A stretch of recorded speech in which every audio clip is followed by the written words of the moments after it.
Assalamu alaikum wa rahmatullahi wa barakatuh. Buenas noches a todos. Mi nombre es José César Romero y hoy les voy a hablar sobre la arquitectura islámica. Y primero tenemos que entender que el primer lugar con arquitectura islámica, partiendo de que el Islam es esta religión monoteísta que fue descendida desde Adán por todos los profetas, incluyendo Moisés, Abraham, Jesús y Mohammed, la paz y las bendiciones sean con ellos. Pues el primer sitio que fue construido justamente dentro del Islam, pues es la Kaaba, este cubo, que en árabe significa cubo, que es el primer templo de adoración.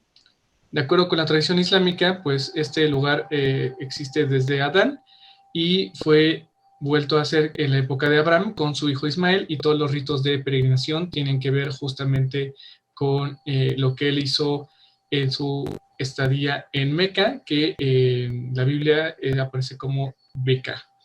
Entonces, por eso es importante el primer lugar, sería este cubo, y el resto de la mezquita de Al-Haram de Meca, pues es una construcción posterior. En el fondo se ve justamente las construcciones otomanas y después la ampliación del reino de Arabia Saudita con, a partir del de, rey Faisal, después con el rey Fahad, luego con el rey Abdullah y actualmente con el príncipe heredero Mohammed ibn Salman, que cada vez esta ciudad cambia constantemente.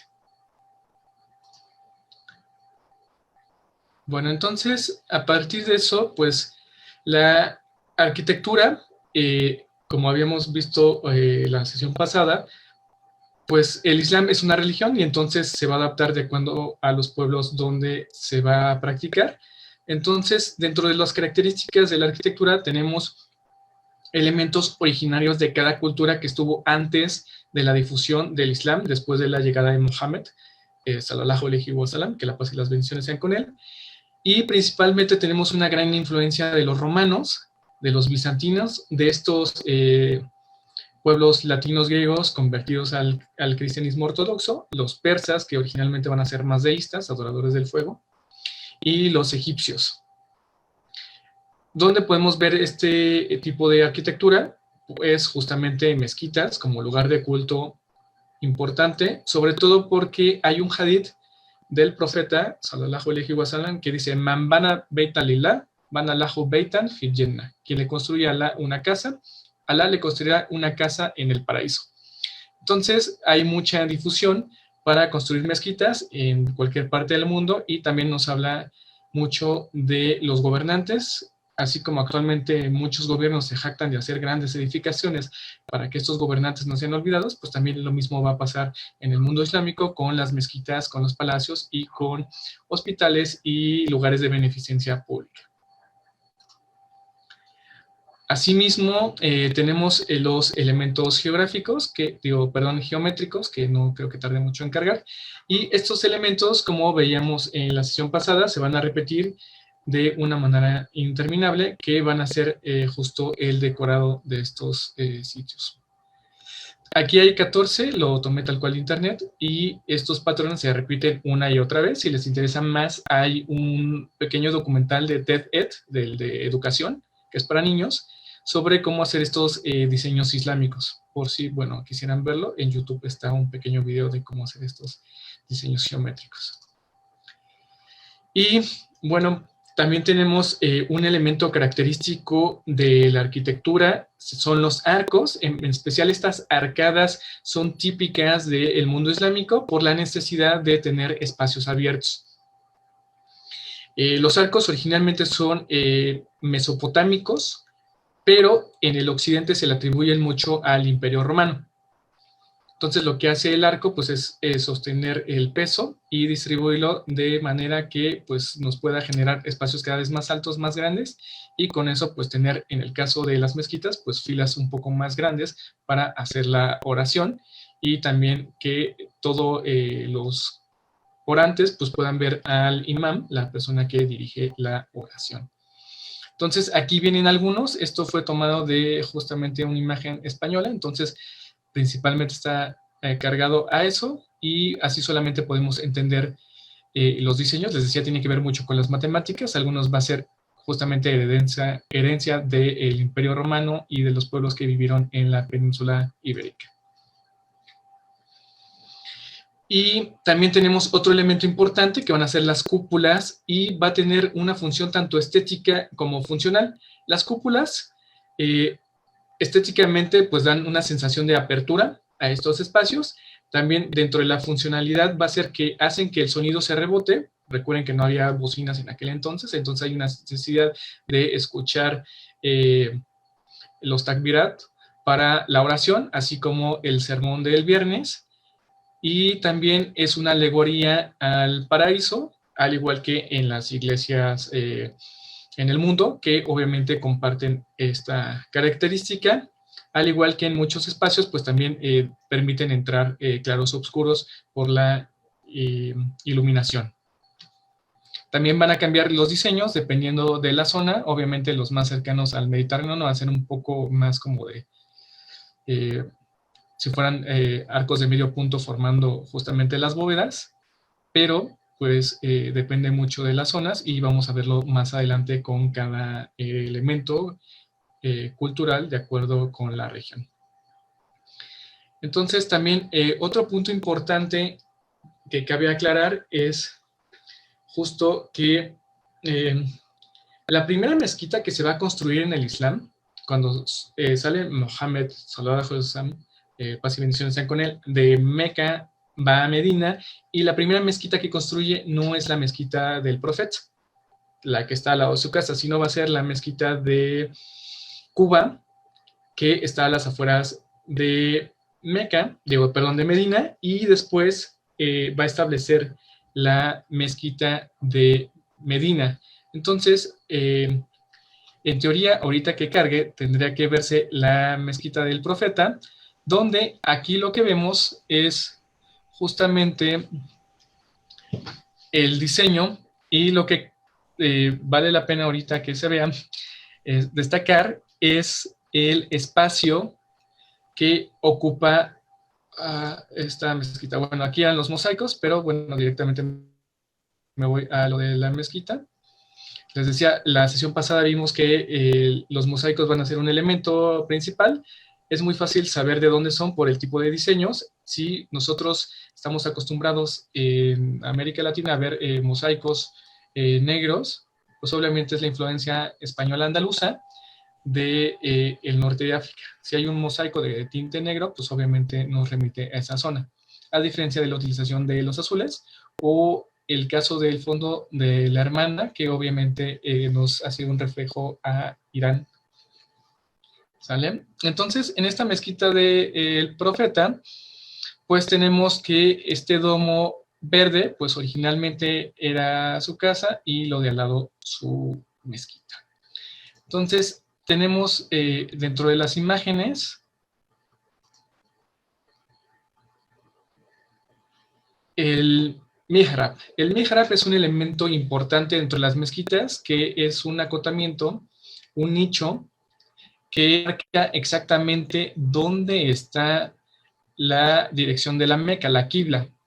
Entonces, estos van a ser elementos decorativos, así como en las iglesias podemos distinguir los elementos, a pesar de en el mismo tipo de corriente arquitectónica, las fachadas, los retablos y el atrio, pues también en las mezquitas es muy fácil poderlas identificar justamente por el mihrab, les decía donde se dirige la oración, y por el mimbar, que es este púlpito que se utiliza para que la persona que da el sermón pueda darlo desde la altura y la gente lo pueda ver.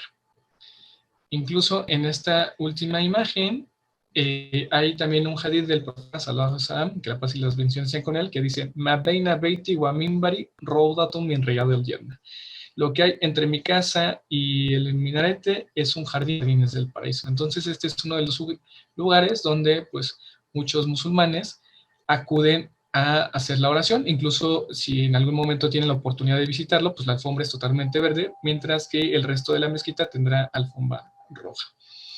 La mezquita del Profeta ha sido modificada muchas veces, no es la original. La parte más pequeña todavía es de la época de los otomanos y también, al igual que el Meca, las ampliaciones pertenecen desde Faisal, Fahad, y después ha habido más bien la colocación de sombrillas exteriores que se abren y se cierran de manera automática con Abdullah y actualmente con el príncipe heredero Mohammed ibn Salman.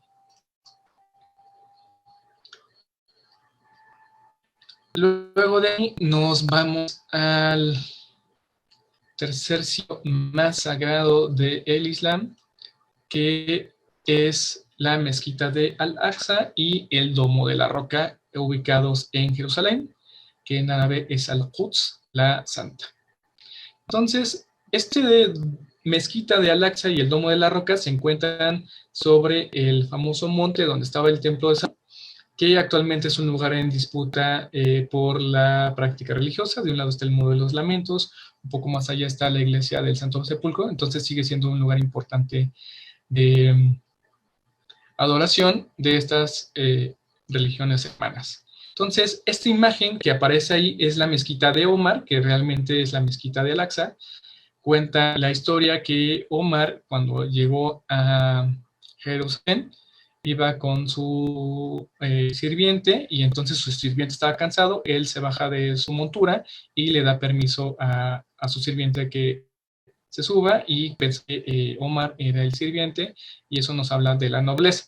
Dentro de la ciudad le estaban diciendo que rezara dentro de la iglesia y él no va a rezar para que ese lugar no sea tomado después como una mezquita y se le quite este lugar santo a los creyentes de la cristiandad.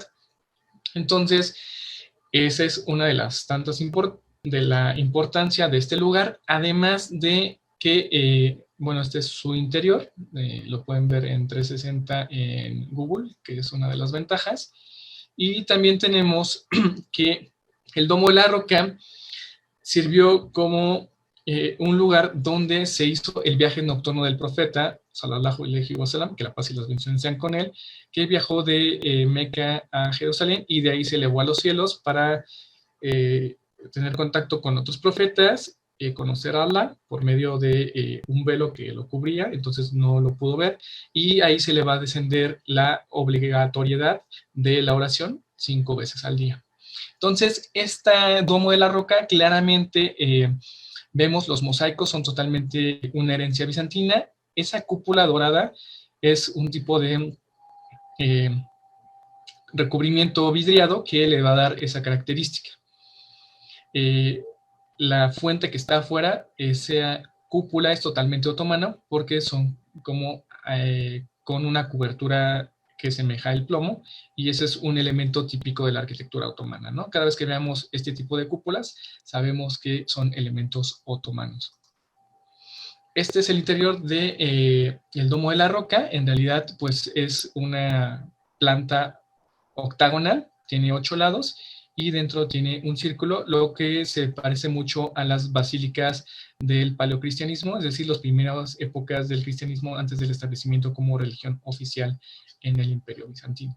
Por eso les decía, tiene que ver mucho el lugar donde se establece con las influencias exteriores. También tiene columnas de mármol de Carrara, de este mármol que tiene ciertas manchas grisáceas. Y aquí está otro ejemplo del plano de esta mezquita. Digo, perdón, de este Domo de la Roca, que no es mezquita, pero que sigue un lugar importante dentro del Islam. Bueno, ahora vamos para Damasco, la capital de los omeyas, y ahí tenemos la mezquita por excelencia, que es la mezquita omeya, que antes de ser mezquita, pues Damasco es una ciudad que ha sido habitada a lo largo de la historia por 5,000 años. No es la ciudad más antigua del mundo, se supone que es Jericó, que tiene 13,000 años de antigüedad, pero ha tenido diferentes intervalos vacía, sino como ocupación constante es Damasco. Y aquí tenemos esta mezquita omeya, que prácticamente es una joya del arte bizantino, que después va a ser convertida en mezquita. Los mosaicos se parecen mucho a los mosaicos que existen en la iglesia de San Marcos en Venecia, porque también es una bizantina. Entonces, este lugar, antes de ser mezquita, fue iglesia ortodoxa, antes de ser iglesia ortodoxa, fue templo romano, y antes templo griego, y antes templo dedicado a otros dioses de la zona. También la importancia de esta mezquita es que en este lugar, con religión islámica, Isa, el Jesús, va a regresar y va a hacer su aparición pública. ¿Visto la serie del Mesías? Tiene ciertos elementos que se ve, perdón, que sí se informaron sobre la tradición islámica. Aquí vemos justamente cómo la base en estas columnas son griegas con los capiteles romanos, totalmente la planta hexagonal es bizantina, justo el mosaico, y arriba el recubrimiento otomano. Por eso es muy fácil identificar los elementos a partir de ver las figuras sobrepuestas dentro de esta mezquita. Tenemos ahora dentro de este complejo del centro histórico de Damasco el Palacio de Azam. Este palacio es para un gobernante que se apellidaba Azam, Pasha Azam, y este lugar refleja justo la típica arquitectura otomana. Aquí tenemos los elementos que les decía, las fuentes, que son importantes para tener agua corriente, tanto para abluciones como para uso común. Y si vemos, aquí podemos detectar los elementos otomanos característicos de este periodo. ¿Sale? Tenemos este rosetón que parecía como iglesia gótica, pero son característicos del Imperio Otomano. Incluso en las antiguas estaciones de ferrocarriles que iban de Estambul a la Meca, también encontramos este tipo de rosetones. La piedra, la utilización de piedra que se semeja a piedra volcánica negra con blanco, también son características propias de los otomanos. Entonces, si alguna vez van a algún país en el Medio Oriente y ven estos elementos, claramente es una construcción del periodo otomano. Luego nos vamos directamente a la otra capital del Imperio Abásida, la gran mezquita de Samarra, que está en lo que actualmente pertenece a Irak. Fue construida a mitad del siglo IX, es patrimonio de la UNESCO y fue construida por el califa al-Mutawakkil y tiene 15,000 metros cuadrados. Lo que sobresale aquí es ese minarete que refleja justamente la influencia mesopotámica de los zigurats. Eran estos templos antiguos de Mesopotamia que tenían 7 pisos. Bueno, aquí es un reflejo, pero adaptado bajo los nuevos cánones del Islam. Por eso este lugar sigue siendo tan llamativo. Esta ciudad perdió su importancia, fue destruida y la capital se transbordó a Bagdad, donde se estableció una de las bibliotecas más grandes del mundo. Entonces, este solamente es el único ejemplo que se observa o que se sabe de su existencia de este tipo de arquitectura, por eso era importante mencionarlo, justamente a las orillas del creciente fértil del río Tigris. Bueno, ahora nos vamos a la zona de Al-Ándalus, donde a la caída de los omeyas en Damasco van a huir, perseguidos de los abásidas, que se establecían en Irak, van a llegar al extremo que va a ser Al-Ándalus y se va a establecer esta ciudad complejo de Medinatu Sahra, que significa la ciudad brillante, que también es patrimonio de la UNESCO y que más o menos tardó poco menos de 100 años, entre el siglo X y el XI, en terminar de construirse. Y les decía, fue prácticamente construido por Abdurrahman III y tiene estos arcos que son característicos de la arquitectura califal cordobesa. Sobre todo estos elementos en los arcos de blanco con rojo, pues es un elemento muy de Al-Ándalus. Y ahora nos vamos directamente a la Mezquita de Córdoba, que es las grandes mezquitas, que justamente es icono del anuncio de estas jornadas, donde lo que sobresale es justamente el arco sobrepuesto, es decir, un arco sobre otro arco, que va a generar mayor amplitud y va a ser justamente una de las maravillas arquitectónicas de Occidente. Y el segundo sitio más visitado de España después de la Sagrada Familia en Barcelona. Este lugar originalmente fue construido entre el 780 y 1236, pero después de la huida de los musulmanes, este lugar fue ampliado y convertido en catedral. El primero en hacer este lugar fue Abdurrahman I, después Hisham, el Hakim y el Mansur van a continuar con la cuestión de construir y ampliar este lugar, por lo mismo que les decía, para tratar de legitimizarse a sí mismos. Entonces, este es el interior. Como vemos, si recuerdan la diapositiva de las arquerías, justamente son elementos que van a tomar tanto romanos como godos, visigodos, para la construcción y dar una amplitud y sobre todo sonoridad. Esta es la fachada exterior, que se ve totalmente la arquitectura mediterránea, y aquí lo que me interesa ver en la siguiente imagen, que espero que no tarde cargar si la amplío, es justo el mihrab, que les decía, este es un elemento tradicional. Prácticamente podríamos decir que entre el siglo VIII, entre el 700 a más o menos el 900, 950, todo lo que es desde Al-Ándalus, es el Magreb, o sea, Marruecos, Argelia y sobre todo Egipto, van a tener este tipo de mihrabs, ¿no? Van a ser muy, muy característicos el dorado, el rojo, el negro como elementos.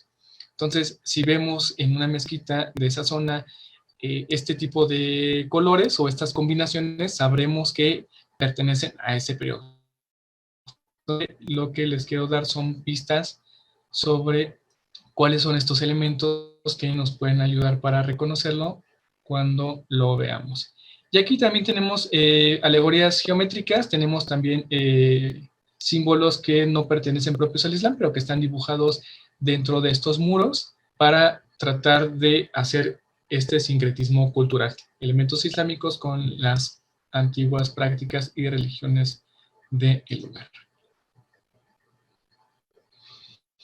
Ahora vamos a la Alhambra. Justamente no podemos hablar de arte andaluz si no hablamos de la Alhambra, que en árabe viene de Alhambra, que significa la roja, y este lugar fue reconstruido en el siglo XIII por Ben Ahmad, y también debe su nombre porque Granada viene del término granat, que significa rojo, entonces Alhambra pues también significa roja. Esta también es un tales que ver usada como casa sede de los reinos taifas de Granada, sobre todo en la época nacerí, en la última etapa, y va a haber adaptaciones después cuando los reyes católicos lo vayan a utilizar como casa de descanso, como esta fuente de los 5 leones, y este es un elemento característico de la Alhambra. Estos mocárabes, estos diseños son propios, y también mucho decorado en la Alhambra se debe a la caligrafía y, como habíamos visto la sesión anterior, la caligrafía magrebí ornamental, ¿no? Bueno, ahora nos vamos, después de España, vamos al norte de África, a la madre del mundo, a Egipto, donde tenemos la mezquita Universidad de Al-Azhar, que fue fundado en el 975, que es sede de la segunda universidad más vieja del mundo. ¿Sale? Al-Azhar, que significa las flores, literalmente serían las flores de naranjo, pues es esta mezquita que funcionó como universidad, que al lado actualmente existe la Universidad de Al-Azhar, que también sigue preparando a la población egipcia e internacional en Islam, lengua árabe, medicina, arquitectura. Una característica de esta época es este detalle arriba que se llaman almenas. Estas almenas serían como la característica propia de estos elementos, sobre todo del norte de África. ¿Sale? Esos acabados, que incluso algunas construcciones en América Latina se heredaron en la época colonial. Aquí también está mihrab, lo que les decía. Vemos estos elementos, los colores se repiten, el dorado, el rojo, el negro, el blanco, como elementos de esa época. Y ahora seguimos del otro lado de África y nos vamos a la Universidad Qarawiyyin, que justamente es la universidad más vieja del mundo, patrimonio de la humanidad, y cabe la pena recalcar que fue una fundación hecha por Al-Fihri, una mujer que iba a heredar mucho dinero en la ciudad de Fez y que decide establecer la primera universidad para poder transmitir conocimiento. Obviamente, estas universidades, entiéndase primero la idea de transmitir cuestiones religiosas y con el paso del tiempo, evidentemente va a ser lengua y demás prácticas medievales del mundo islámico, que recuerden que en ese momento, pues igual la gente estudiaba medicina, lengua, religión, eran juristas, entonces pues eran conocimientos muy vastos y ahí todavía se conserva parte de esta biblioteca. En el piso podemos ver los elementos propios de estos muñecos, se repiten los patrones y una característica de Fez es que los techos van a ser verdes, ¿no? Son techos totalmente verdes, es una característica propia de la ciudad de Fez. Como vimos que en la Alhambra prácticamente también en estos techos losetas de barro, de tejas de barro, algunas solamente el color adobe, otras son más rojas. En el caso de Fez van a ser totalmente verdes. También Fez va a albergar, cuando los musulmanes son expulsados de Al-Ándalus, sobre todo de Granada, se van a ir la gran mayoría, tanto musulmanes como judíos, a Fez, y eso va a darle una nueva vitalidad a la ciudad. Ahora nos vamos un poco más al sur, a la ciudad de Marrakech, que también es patrimonio de la humanidad, y esta mezquita de Kutubiyya debe su nombre a los escritores, porque estaba cerca justamente del barrio de la gente que se dedicaba a copiar y a elaborar libros, y fue hecha por el gobernante Jacob al-Mansur, y es de la época de los almohades. Su torre, su minarete, va a inspirar la construcción de la Giralda, también en España, que es un elemento muy característico, que obviamente también en Sevilla después va a ser hecha esta mezquita de Sevilla, pues una iglesia. Entonces, este lugar se encuentra justamente en lo que alguna vez fue una de las ciudades más importantes del Islam, la entrada o la salida del África subsahariana y el contacto directo con los pueblos del norte, los llamados bereber, o mejor dicho, amazigh, y los árabes.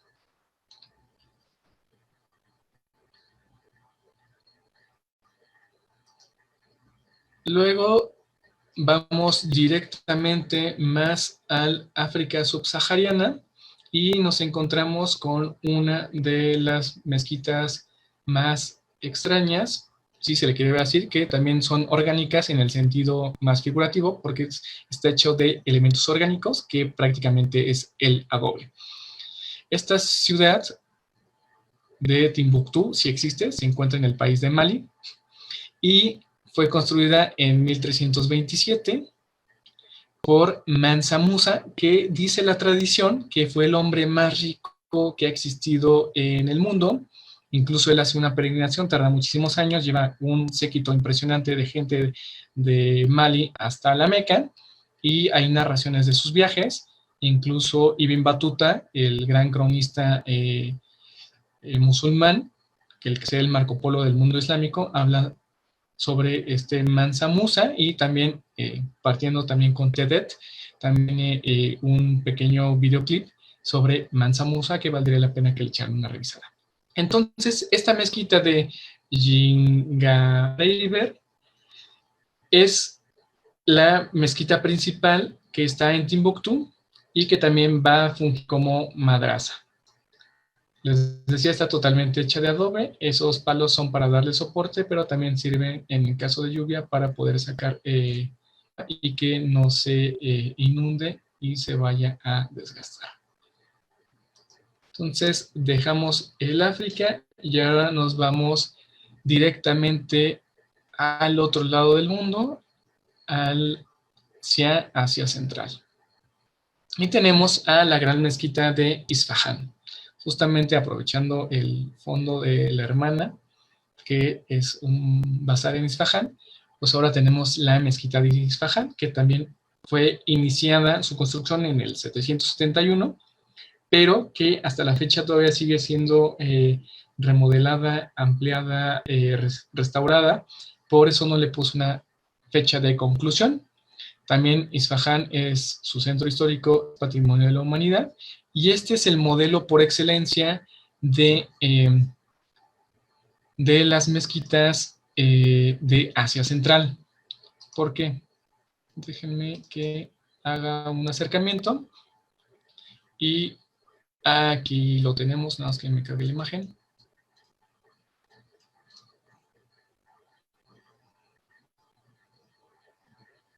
Esta mezquita nos da cuenta de este estilo que se llaman los mocárabes, que son estas partes cóncavas dentro de los arcos que van a ser repetidos por toda Asia Central. Este elemento se va a incorporar a partir de la islamización de los pueblos de Asia Central.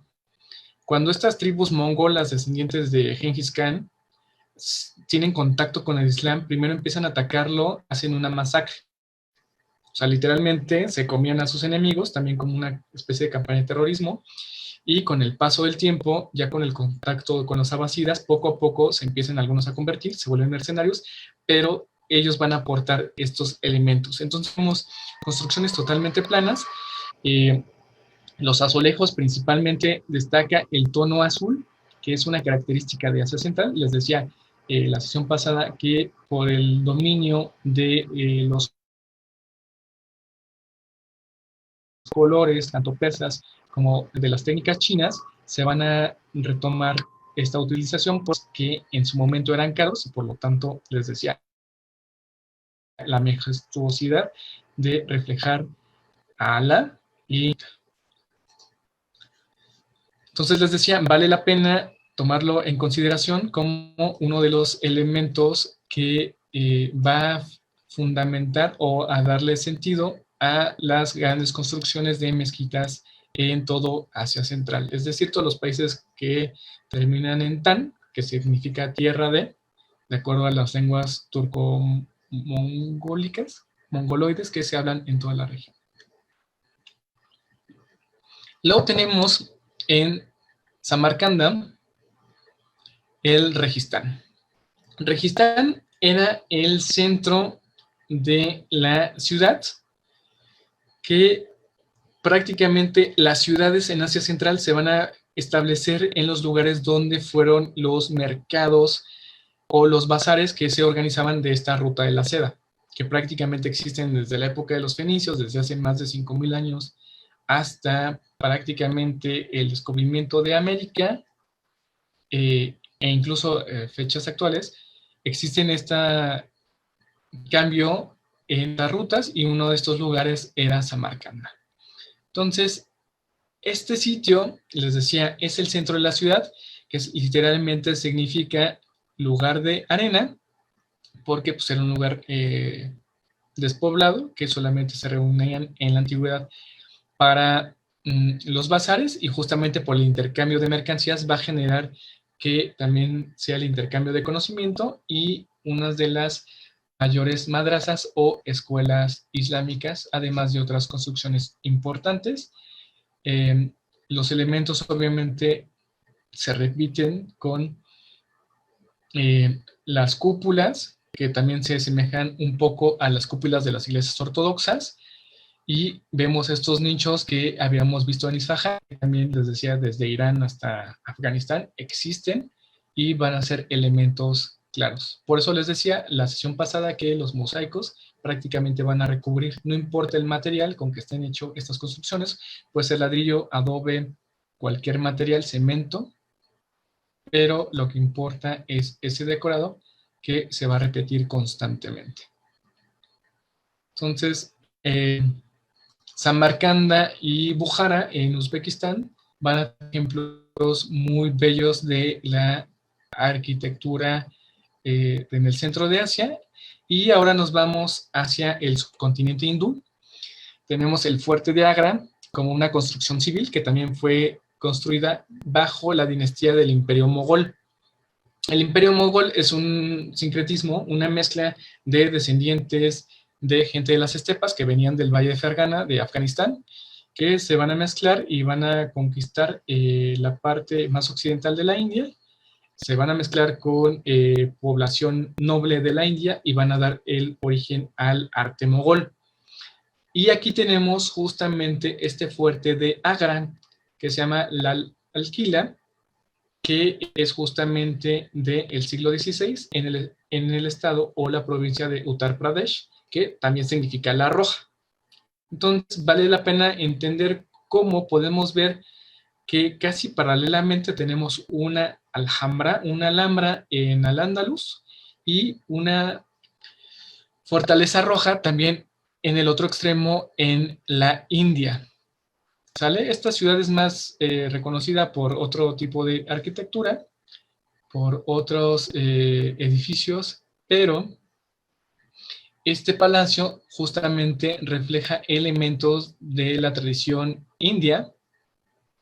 Hindú, recuerden que es la religión, entonces son elementos de la cultura india que van a ser vueltos islámicos. Esta ciudad al final y al cabo pierde importancia por los problemas de construcción, necesidad de llevar el agua. Entonces esta ciudad fue prácticamente abandonada después de que Akbar, el Grande, perece. Y aquí también les puse un ejemplo de las mezquitas de y también de Pakistán. En esa época pues eran lo mismo. India, Pakistán y Bangladesh pertenecían a lo mismo. Hasta su independencia de la India del Imperio Británico, pues ya va a surgir Pakistán, la tierra de los puros, donde van a ir a vivir los musulmanes, y después Bangladesh. Pues este es justamente uno de los elementos característicos de la arquitectura islámica en el subcontinente hindú. Vemos también estos muros exteriores totalmente planos, como en Asia Central, el caso de Isfahan, pero ya la utilización del rojo y del blanco, ¿sale? Elementos característicos de el Islam en esta zona. También hay mocárabes o mozárabes, estos especies de nichos cóncavos, pero en menor medida. Y ahora nos vamos hacia el otro lado, a la península de Anatolia, donde tenemos el ejemplo del palacio por antonomasia del mundo islámico, el palacio de Topkapi, que significa la sublime puerta. Y este palacio fue construido prácticamente 15 años después de la caída de Constantinopla. Y Mehmed II va a ser quien va a mandar construir este palacio, que actualmente es museo. Consta de 700.000 metros cuadrados, es uno de los palacios más grandes que existe, y este palacio va a ser ocupado prácticamente desde la mitad del siglo V, es decir, desde el siglo XV, desde 1460, hasta la primera mitad del siglo XIX, es decir, 1800, cuando Abdülmecid va a mandar construir el palacio de Dolmabahce, un palacio que semeja el palacio de Versalles del otro lado de Estambul. Entonces, este palacio llegó a albergar hasta 5,000 personas dentro de la familia real y los empleados que vivían ahí. Prácticamente era una ciudad dentro de Estambul, porque se dice que llegaron a trabajar más de 200 personas solamente en la cocina, para imaginar la cantidad de personas que tenían que atenderse ahí.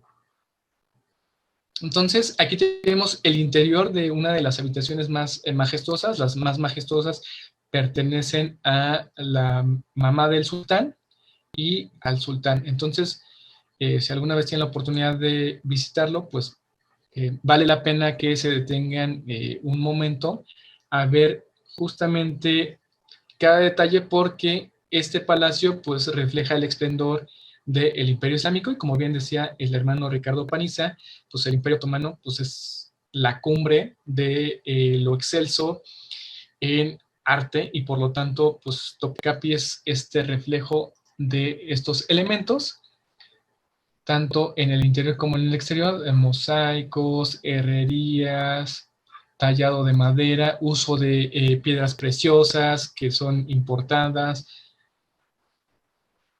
y también se van a copiar elementos europeos, sobre todo de la época de el rococó, porque también va a haber una influencia, ¿no? Los sultanes van a tener siempre una apertura hacia los europeos, principalmente la gente de Génova, de Nápoles, de Venecia, y por algún tiempo los franceses. Entonces siempre va a haber un contacto y un enamoramiento de Occidente, sobre todo por medio del arte. Bueno, y ahorita vamos con un ejemplo de la mezquita otomana por excelencia, justamente perteneciente a la época de Soleimán el Magnífico,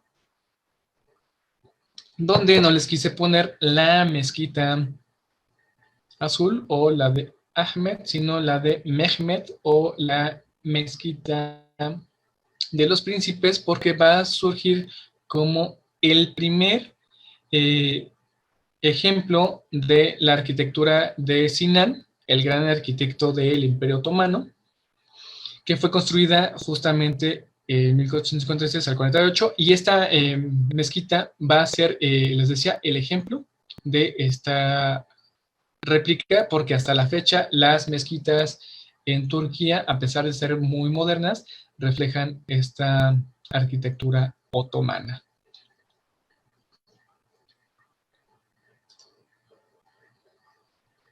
En el interior también podemos observar esta pila donde está la fuente para hacer abluciones.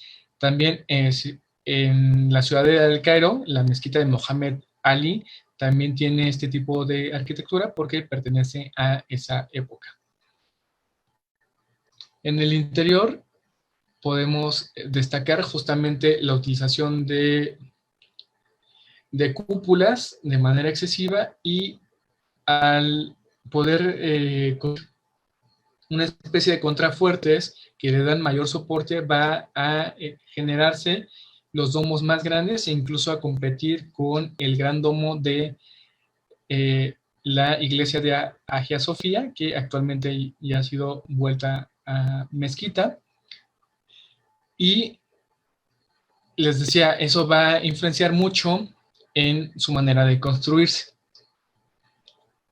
Entonces, si se dan cuenta, los elementos del interior de estas mezquitas van a ser blancas, mucho la caligrafía no va a ser azul, letras blancas, y también se va a utilizar siempre el rojo, ¿no? Hay una combinación de rojo, porque también el rojo, pues, es el color de dos flores que son símbolo y orgullo de los turcos, que es el tulipán, que en turco es lale, que originalmente los tulipanes son de Anatolia, no son holandeses, y también el clavel, ¿sale? Entonces por eso también se va a utilizar mucho, y hay mucha alegoría en el arte turco-otomano a estas dos flores. Y justo para ver algo más reciente, pues también aprovechando esta parte de la equidad de género, pues quise poner un ejemplo de este siglo XXI.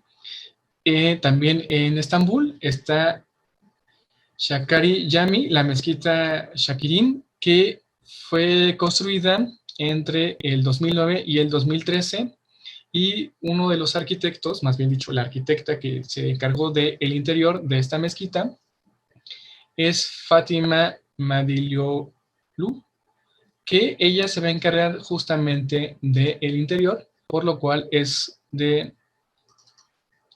hacer mención porque pues no es muy común, de hecho no es nada mencionado que existan mujeres arquitectas dentro del mundo islámico, o por lo menos que hayan hecho alguna mezquita como estas, ¿no? Tenemos el caso de Zaha Hadid, una arquitecta iraquí que incluso ha hecho obras en México, pero pues nada para hacer una mezquita. Entonces vemos totalmente una mezquita más propositiva, ya no es el típico modelo otomano, sino tenemos el mihrab, donde se ubica la qibla, la dirección, totalmente con tonos esmeralda y con dorado, y también el mimbar, perdón, el púlpito donde se sube el imam a dar el sermón. Obviamente los elementos caligráficos son importantes, aquí en estilo Thuluth. Y también al ser una mezquita, recuerden que pues tiene que tener esta parte de la caligrafía. Esto los puede recordar un poco a la caligrafía que está en Hagia Sofía, en Santa Sofía, y la parte de arriba siempre destinada para las mujeres. Entonces les decía, este es un ejemplo de la arquitectura islámica moderna. También tenemos algunos ejemplos un poco futuristas, como la mezquita de Faisal, del rey Faisal en Pakistán, pero esta era de mencionarse justamente por innovadora en la arquitectura y justamente al ser construida por una mujer. Pues con eso me despido. La imagen de aquí atrás es justamente una introducción al siguiente ponente, porque esta es una fuente que se llama La Pila, que se encuentra en el sur de México, en Chiapa de Corzo, y es de estilo mudéjar, donde justamente parte de mi familia es originaria. Bueno, pues les agradezco mucho y cualquier duda estoy aquí para servirles. Gracias.